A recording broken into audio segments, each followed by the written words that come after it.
So on top of the Nightscope K5, the first thing we have is the LiDAR.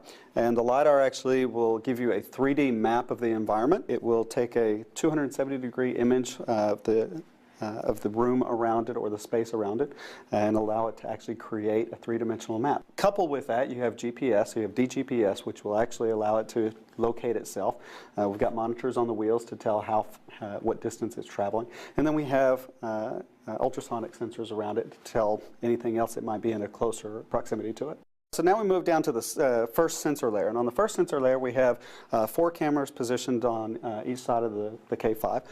The cameras will see 360 degrees. We have nighttime vision capability, daytime vision capability, and also thermal imaging as well. Any of the information that is immediately relevant, so we need something to send an alert, for example, that data can be immediately transferred. Then you have data that's stored on it, and then when we go to park the unit on its charging station, we take those opportunities to load the data either to a local server or to the cloud.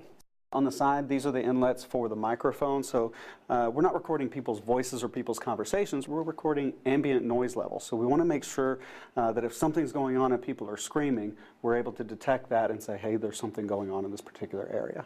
In the future, we will also have weapons of mass destruction sensing capability. So we want to be able to detect radiation, chemical, biological weapons, and also airborne pathogens. So that's the sniffing portion of it. So right now, those features are not in this prototype? Correct. Right now, in the beta prototype, we're offering optical character recognition. We'll get to that in a moment.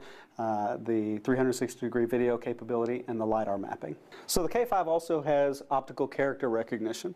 Optical character recognition will allow the robot to read license plates. So if you have somebody in the area with a stolen car, wanted felon, anything like that, again, we'll be able to send out an immediate alert to the appropriate authorities to act on that. The Nightscope K5 is also fully autonomous. It runs around on its own, as we said before, uses the LiDAR to map the area, and then it's on an electric battery. The battery gets charged automatically, and it can run up to 24 hours. It won't do that, but it's capable of running 24 hours, but it knows at certain intervals it's going to go and seek out a charging station. But in future, we're going to be able to go up and down curbs, off-road. This particular one, we can go on just about any surface, grass, concrete, and the like, small bumps, ramps, things like that. This will run up to 18 miles per hour. Okay. But I imagine in a shopping mall, it has a cruising speed. It's actually going to be much lower. In normal operations, probably going to be somewhere between 1 and 3 miles per hour.